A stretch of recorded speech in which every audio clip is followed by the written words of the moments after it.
All right, here we go again. Latest data shows Australia's economy is hanging by a thread. Wages have officially fallen behind inflation again, and the same politicians who engineered this mess are now standing at press conferences telling you everything is fine. But is it really? Hey guys, Scott here. I am not going to sugarcoat this one for you because the latest data that just dropped should make every working Aussie furious, and if it does not, you probably have not looked at your bank account closely enough. So the ABS has just released its latest wage data, and it confirms what most of you already feel every time you tap your card at Coles or Woolworths. And that's my job, to bring you all the latest data and what it means for you. Now, inflation has risen faster than wages for the first time in 2 years, which means real wages are starting to go backwards again. And here's what makes this worse. While households are feeling squeezed, mortgage holders are bracing for potentially more rate hikes. Also, renters are drowning under record rent increases. Government officials and politicians are publicly fighting and blaming each other for this mess, but they're telling you the economy is progressing well. Well, progressing well for who exactly? Because when household debt is among the highest in the world, when gross government debt hits a record high of $1 trillion, expected to hit 1.2, 1.3 trillion just in the next few years, when budget deficits are expected to last for decades and decades, and when productivity has fallen for 6 straight years, I do not know what definition of fine we are actually talking about here. And I get it. I am the guy who keeps coming on here and telling you house prices are rising, rates might go higher, taxes could increase, and now I'm telling you wages are not keeping up either. Trust me, I would love to come on here and say everything is booming and you can relax.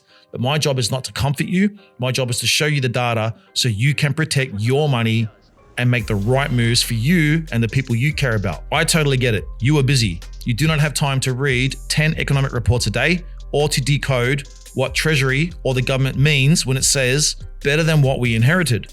So I'm going to break this down in plain English, no spin, just numbers and consequences. Now, in this video, I'm going to walk you through the wage data, the inflation problem, the productivity collapse that nobody wants to talk about, the spending and debt trajectory that is quietly building pressure, and what all of this means for your household this year. And by the end of this, you can decide for yourself whether we are doing fine or whether we are sitting on something far more fragile than we have been told. This is your daily property update. Hit subscribe, hit the bell. Let's get into it. All right, guys, let's start with the raw data, because before anyone accuses this of being opinion or politics, these numbers are straight from the Australian Bureau of Statistics and the Reserve Bank. The wage price index rose 3.4% over the year to December 2025. Inflation over the same period was 3.8%. Now, I want to slow down and really process what that means. If inflation is running at 3.8% and your wage is growing at 3.4%, then your income is not keeping up with the rising cost of everything around you. That gap sounds tiny, 0.4%. It seems small, but this is actually your purchasing power disappearing. So over a long stretch of time, if you feel like you're getting further and further behind, inflation is the culprit. This is what economists call real wages. Real wages only grow if your wage rises faster than inflation. If inflation is 2% and your wage rises 5%, you are 3% ahead in real terms, which means your standard of living improves. But when inflation outpaces wages, your standard of living declines, even if you technically receive a pay rise. So yes, your boss might give you a 3% increase, and you might have felt good for about 5 minutes, but then you filled up your car, paid your electricity, renewed your insurance, and realized that your raise got swallowed whole. That is what happened in 2025. Real wages went backwards. This is the first annual decline in real wages since September 2023, but it gets worse. The RBA is forecasting inflation could peak at 4.2% this year, while nominal wages are expected to average around 3.1% over the next 2 years.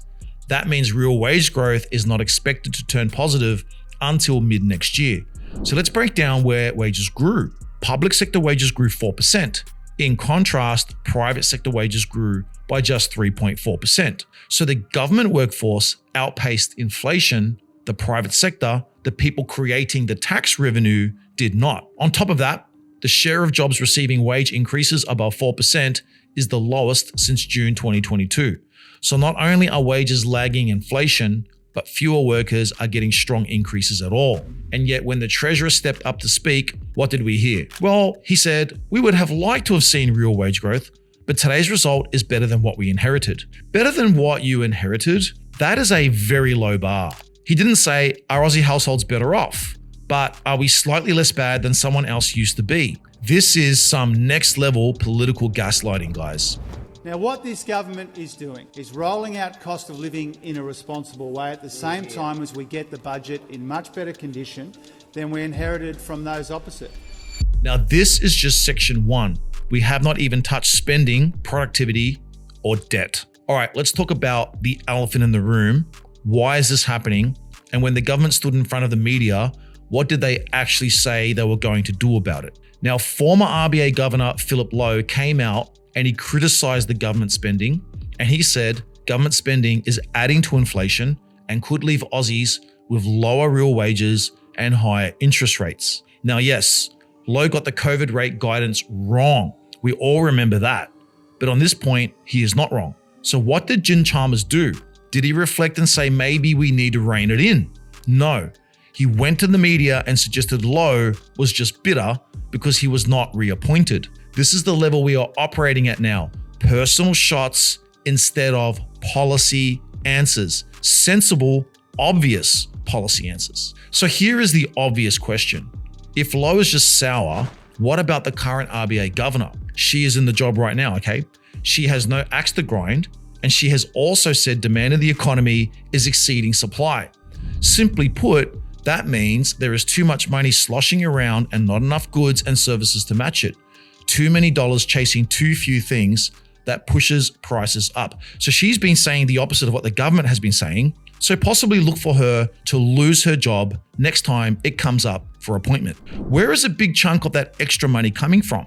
Well, it's coming from government spending. Let me expose the scale of this mess. Stay with me here. Imagine the economy is a family household that spends more than it earns every year for 2 straight decades. Eventually, you become broke, rack up debt, and now the banks are charging you more interest. You've got debt on your credit cards, maybe you've got a motor vehicle debt, mortgage debt, the list goes on. Now scale that up to a country level. Right now, combined federal and state spending is around 38% of the entire economy and is projected to push over 40% in the next decade. The whole country is basically living on a country-sized credit card.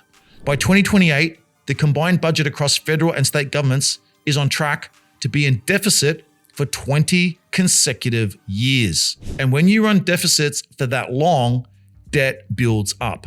And debt is future taxes, and who pays for that? Not the people making speeches in Canberra. Not the people fighting for your votes. Not the people who can claim travel allowances, housing allowances, and retire on fat pensions. I mean, we saw some politicians, some government people spending $100,000 for one trip to the US, for example. You pay for it. And you pay for it when your mortgage comes in, when your rent comes in. And instead of stepping back and saying, all right, maybe we should stop making the economy worse, what do we get from the Treasurer? We get defensiveness. When economists criticize the spending, the Treasurer says they are playing politics. When international bodies like the IMF and OECD raise concerns, apparently we're doing fine. So my question to the government is simple. For how long can every critic be wrong? At what point do you put your hand up and admit the policies are not working? Because right now, households are absorbing the shock. And when households start cracking, the whole economy follows. All right, so where does this end? We have weak real wages. We have inflation still rising. We have rate hikes on the table. We have productivity going backwards. We have governments running deficits as far as the eye can see. So what is the outcome? Well, when you start at $1 trillion in gross debt, and when government spending is pushing close to 40% of GDP, there are only 2 options: cut spending or raise taxes. Be honest, do you see serious spending cuts coming? Are you expecting in the May budget to see massive cuts to NDIS or any other part of the budget? I think we all know the answer. Now, income tax as a share of the economy has already risen and is projected to climb further over the next decade. Fuel excise has gone up. Alcohol and tobacco taxes keep rising. Electricity rebates are fading, they're gone. Healthcare premiums are climbing. When governments run out of money, they're going to come looking for your money. So what does this mean for you in plain English? Do not build your financial future on the assumption that the government is going to fix these issues. And I know this can feel overwhelming, even hopeless at times when you're watching all of this unfold and wondering how you're supposed to keep up. I mean, there will be winners. The top 20 to 30% of earners here in Australia, they are actually going to become incredibly wealthy over the next 10 years, because if you can hold assets, particularly property, over the next 10 years, you're going to build an insane amount of wealth because of the problems in our economy. The unfortunate thing is, if you're not a landlord, if you're an everyday Aussie, you are going to fall further and further behind. Now, I've been on both sides of the fence. I have been there. I have raised 4 kids on my own and wondered how the bills would get paid. No government policy saved me. What changed things was taking responsibility, learning the system, cracking the code, investing smarter, and making hard decisions early. Politicians are going to be fine. They earn high salaries. They have buffers. They will not lose sleep over rising costs, but you might. So sharpen your budget, build extra income streams, invest wisely, take control of your retirement plan, stop waiting for a magic fix, because if this trajectory continues, the next 5 to 10 years will reward the prepared and punish the complacent. I mean, there are going to be some huge opportunities for wealth building in the next 10 years. It just depends upon the decisions that you will make. So consider this a little bit of a wake-up call. And before I wrap this up, I generally want to hear from you. Do you actually feel better off right now than you did 2 years ago? Or does it feel like you're running harder just to stay in the same place? Leave a comment below and tell me what you're seeing on the ground. This was your daily property update. I break down property, the economy, and policy without any spin. I do all the research and bring it to one place so that you don't have to. If you want to stay ahead of what's happening in the economy, hit subscribe and hit the bell icon to stay informed. In this environment, knowledge is power. I'll see you guys at the next video.